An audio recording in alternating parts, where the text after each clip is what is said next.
বেশ অনেক দিন আগের কথা। এ যেন বছরের শুরু বলা চলে।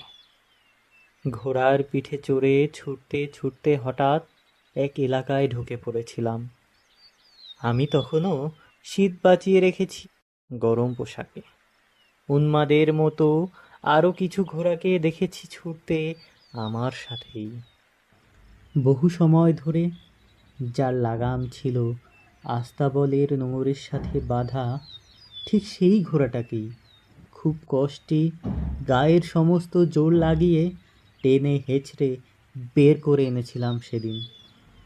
তারপর অন্য দেশ দেখলাম কিভাবে হয় ঘোড়ার দৌড়, তাতে বাজি রাখে কত শত বড় লোকেরা।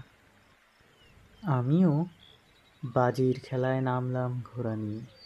তখন ও সবে একটু একটু করে ছুটতে শিখছে। সাগরের নোনা জল ছুঁয়েও ছুঁতে পারছে না ওকে।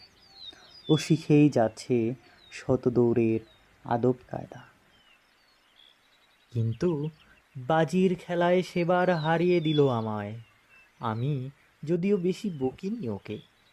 বাঁধনের যেটুকু চিহ্ন শরীরে নিয়ে ছুটছিল জন্তুটা, প্রতিযোগিতার বুকে আবারও কাটা গায়ে নুনের ছিটে পড়ে।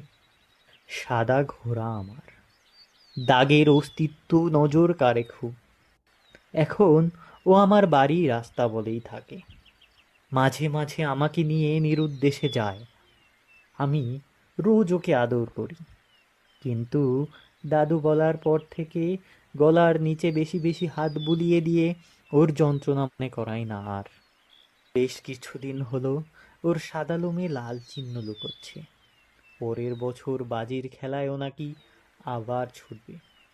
সেও যাই করুক, আমার স্বস্তি এটাই যে ও এখন ছুটতে শিখে।